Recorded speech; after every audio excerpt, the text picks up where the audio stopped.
6월 20일 금요일 아침 묵상 역대상 21장 1절에서 17절 다윗의 인구조사라는 제목을 가지고 말씀을 살펴보도록 하겠습니다. 다윗의 인생에서 큰 굵직한 잘못들이 몇 가지 있죠.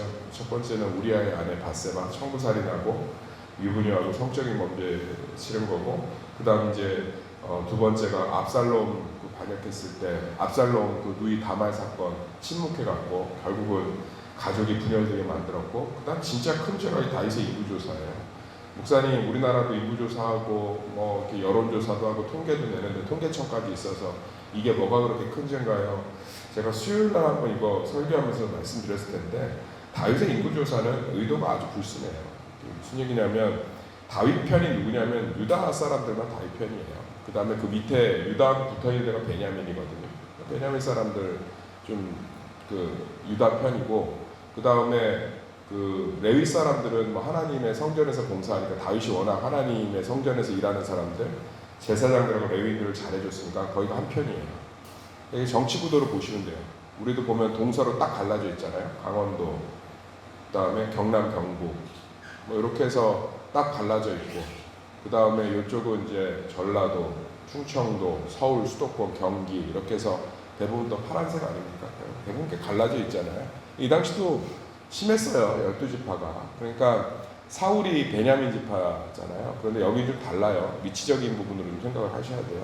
그러니까 그때부터 좀 이렇게 북이스라엘로 10지파가 갈라지기 전까지 좀 그렇게 우호적이지 않았어요. 네, 우호적이지 않았다. 그러니까 다윗 입장에서 얼마나 매번 사사건건 짜증났겠어요. 그죠? 그러니까 이번에 인구조사를 좀 해서 유다 쪽하고 베냐민은 우호적이에요. 왜냐면 지역이 붙어 있다고. 유다 눈치 안 보면 살 수가 없어요.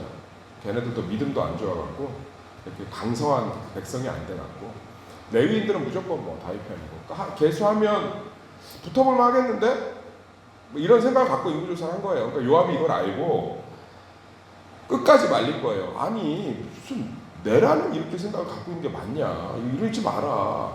이게 뭐 말이 되냐? 그러니까 끝까지 반대한 거. 요압이 믿음이 좋지 않아요. 그리고 요압이 안타까운 게 이 사건을 기점으로 다윗을 아침부터 죄송해요. 말 거칠게 쓰지 말라는데 인간의 죄가 그렇게밖에 표현이 안 돼요. 진짜로 다윗을 개무시합니다. 이 사건 뒤로. 그러니까 사람이 어느 정도의 선을 넘어가는 죄를 지으면 권위를 잃어요. 목회자들이 참 안타까운 게 뭐냐면 권위가 영원할 줄 알아요. 그런데 저 사람이 목회자로서의 실수, 그런 부분들은 다 성도들이 관대하게 용인해요. 성도들이 의외로 관대해요. 제가 겪어보면 목사님도 사람이니까 성도들이 이해도가요 목회자보다 100만 배는 깊습니다. 근데 성도들이 생각하는 어떤 선이 있어요. 근데 그 선을 목회자가 넘어가면 겉으로는 목사님 뭐 먼저 드세요 뭐 이렇게 해도 기도해주면 좋아하고 자기 복이니까. 그런데 실제로는 이 안에 지도자로서 존경심이 없다. 굉장히 철저하게 그 선들을 잘 지켜야 됩니다. 목회자는 지도자이기 때문에. 다윗이 이 선을 넘어가니까 요압이 이때부터 무시를 해요. 그러니까 나중에 가정생활 하시다가 자녀들이 날 자꾸 무시하는 것 같다. 그러면 들여다보세요. 내가 자녀들 입장에 존경할 만한 구석이 뭐가 없었는지. 그리고 좀 사과를 하시는 게 제일 좋습니다. 회복하시려면 사과를. 아빠가 참 젊었을 때 가정을 돌보지 못해 미안하다. 거기서 회복이 일어나는 거예요. 거기서 회복이 일어나는 거. 근데 아시는 지인도 아버지가 참 젊었을 때 가정을 제대로 돌보지 못했거든요. 그 친구 표현으로 그래. 삼겹살을 퇴근하고 사오면 딱 1인분만 사온대. 저는 그 말 듣고 되게 충격 먹었어요. 그리고 소주 한 병에 자기가 딱 부어 먹고 자기 방으로 들어가는 거예요. 그러니까 엄마하고 세 딸들은 사람 취급을 안 하는 거야. 그리고서는 이제 늙어갖고 와갖고 뭐 저길 하니까 결혼하는데 감나라 배나라 얘기하니까 얘가 상처가 막 다 터지는 거예요. 그 나한테 어떻게 해야겠냐고 그러더라고. 결혼식에 부르고 싶지도 않대. 아빠라는 인간을. 내가 그랬지. 사과하겠냐? 안 할 것 같대. 그런데 예수님은 십자가에서 사과하셨다. 니네 아빠가 지은 죄를 너한테 예수님은 십자가에서 사과하셨다. 펑펑 울더라고. 배 아파서 난 부모도 자기 잘못을 그 삼겹살이 어린 나이에 얼마나 먹고 싶었으면 네 안에 각인이 되었겠냐. 그게 부모냐. 그렇게 평생 자기 욕구만 쫓아서 산 사람인 거야. 가정도 안 돌보고 경제적으로 도움도 하나도 안 주고. 그런데 그 잘못을 부모는 사과를 안 해도 예수님은 십자가에서 다 사과하셨다. 펑펑 뭐 그러더니 그더라. 이제 아빠하고 지낼 수 있을 것 같아. 예수는 지금도 소망이 되는 줄 믿습니다. 아멘. 그러니까 다윗이 이직거리 하니까 이직거리지 뭐예요. 그러니까 요압이 뭐라고 그러죠? 6절 읽을까요? 6절 시작. 요압이 왕의 명령을 마땅치 않게 여겨 레위와 베냐민 사람은 계수하지 않니. 이거 계수해서 합치면 100만 돼요. 100만 된다고. 그러면 다윗이 무슨 짓 했겠어요? 뭐 할지가 뻔하니까 요압이 안 한 거예요. 유다 사람만 얘기하고, 야 그럼 저기 베냐민하고 레위는 안 했습니다. 그만하십시오. 내 목을 치든지. 이게 말이 됩니까, 왕이? 그리고 영적으로는 무슨 잘못이냐? 지나라라는 거죠. 뭐 지나라이지.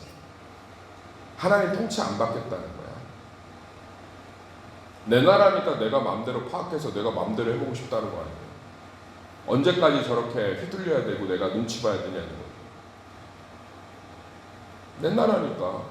그러니까 겉으로 볼 때는 다윗이 인구조사를 통해서 자기 나라를 마음대로 하고 싶은 정치적, 행정적 그런 부분들을 짜고 싶었던 거고, 영적으로는 하나님 앞에 반역한 거죠. 내 나라. 뭐 목사님께 뭐 이렇게 큰 죄예요. 인터넷에 검색해 보세요. 내란죄가 얼마나 큰지. 최소 사형이라고, 최소 사형. 그러니까 다윗이 이게 하나님이 노를 격발할 수밖에 없는 일이에요. 이제 좀 내 나라인데 내가 마음대로 좀 하면 안 되겠습니까? 아니 원수들 사랑하고 좀 그런 것들 이제 그만하고 이제 좀 안정화시킬 작업이 좀 필요하지 않을까요? 뭐 이런 뻘소리를 하고 있는 거죠. 그러니까 7절 보면 하나님이 이를 악하게 여기서 이스라엘을 치시네. 근데 참 다윗이 대단한 게 8절이에요. 8절 읽어볼까 시작. 다윗이 하나님께 아뢰되 내가 이 일을 행함으로 큰 죄를 범하였나이다. 이제 간구하오노니 종의 죄를 용서하여 주옵소서. 내가 심히 미련하게 하노라. 다윗은 이게 하나님과 관계가 너무 깊고 좋으니까, 신앙이 좋으니까 얘는 좀 하나님이 매 만들면 엎드릴 줄 알아. 이게 다윗이 진짜 매력이에요. 저항하지를 않아. 하나님 앞에. 하나님하고 싸워서 어떻게. 그러니까 다윗이 참 제가 좋아하고, 저도 다윗의 이런 모습을 닮고 싶어요. 뭐냐면 우리 기도할 때 다윗처럼 되게 해달라고 기도하지 마세요. 다윗 얼마나 아들한테도 배신당하고 인구조사하다가 저주도 받고 뭐 좋은 게 아니죠. 오히려 저는 다윗의 이런 겸손, 그냥 매만 들면 엎드려. 다른 이스라엘 왕들은 쭉 살펴보면 아무리 두드려 맞아도 고개를 안 숙여요. 왜? 나는 왕이거든. 근데 다윗은 그냥 하나님 앞에서는 어린아이 같아. 하나님 잘못했습니다. 근데 아주 독특하게 징벌을 내리죠. 갓선지자를 통해서. 3가지를 선택하라고 해요. 이렇게 징벌을 내리신 경우가 여기가 유일할 거예요. 아주 독특하죠. 그러니까 무슨 야 너 뭐 엄마한테 밥 굶을 거야, 아니면 용돈 차감당할 거야, 아니면 맴매 맞을 거야, 뭐 이래.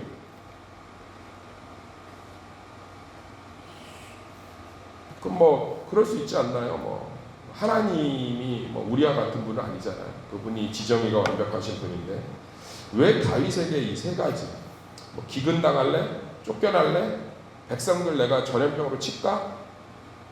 이게 왜 그러냐면 다윗이 영적인 본능적으로, 영적인 감으로 하나님이 화가 나면 엎드리는 겸손함은 있는데 솔직히 지가 뭘 잘못했는지 모르고 있어요. 무슨 얘기냐면, 그래서 다윗이 뭐라고 하죠? 나 쫓겨나가는 건 싫고 기근도 싫고 그냥 백성 죽이게 해주세요 이랬죠. 말이 안 되죠.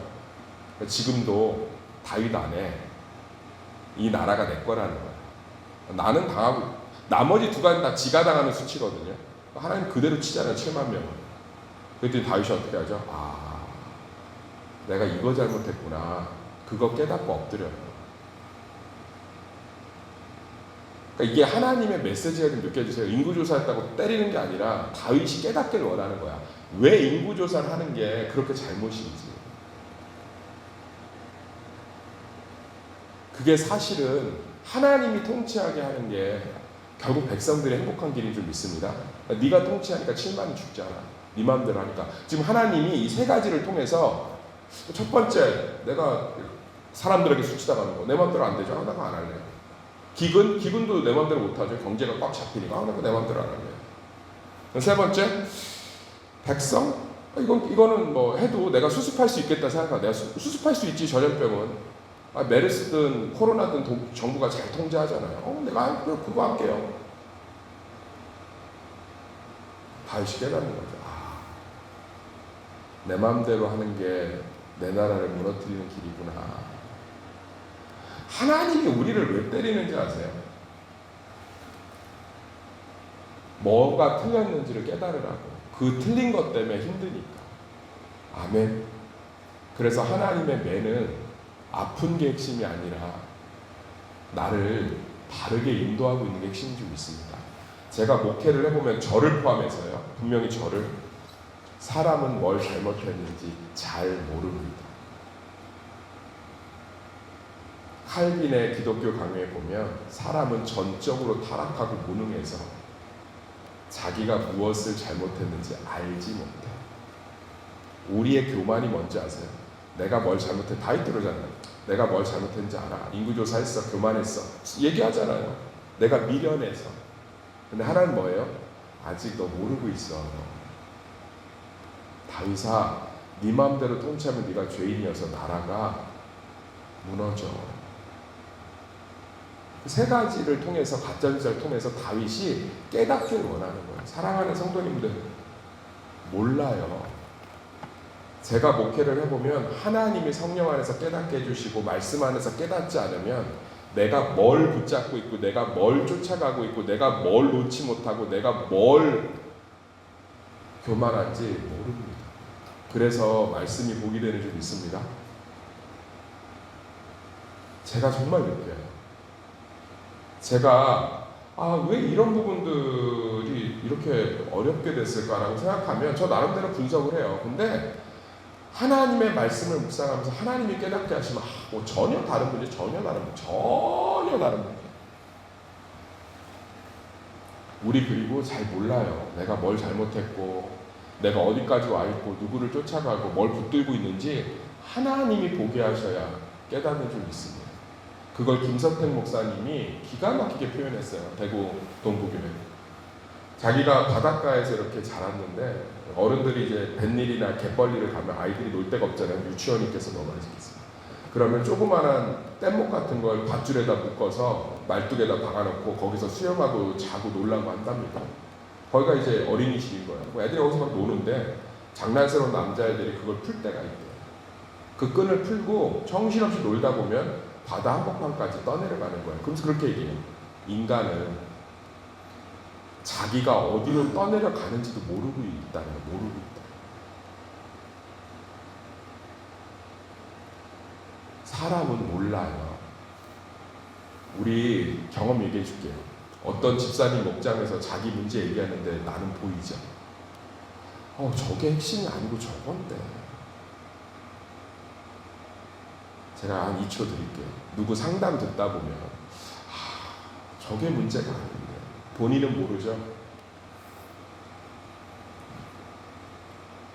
그러면 하나님이 보시는 건 어떨까요? 우리의 혈관의 피 흐름 하나까지 다 알고 계신 줄 믿습니다. 그 하나님이 우리 삶을 들여다보면 어떨 것 같아요? 그래서 다윗이 이 세 가지 선택의 심판을 통해서 깨닫잖아요. 그 17절 뭐라고 그러죠? 17절 하나님께 아뢰되 명령하여 백성에 계수하게 한 자가 난데 내가 범죄하고 악을 행한 자는 난데 이 양떼는 무엇을 행했습니까? 그러면서 다윗이 하나님의 양인 걸 인정해드리고 자기도 하나님의 통치를 받아야 되는 양인 걸 받아들이잖아요. 할렐루야.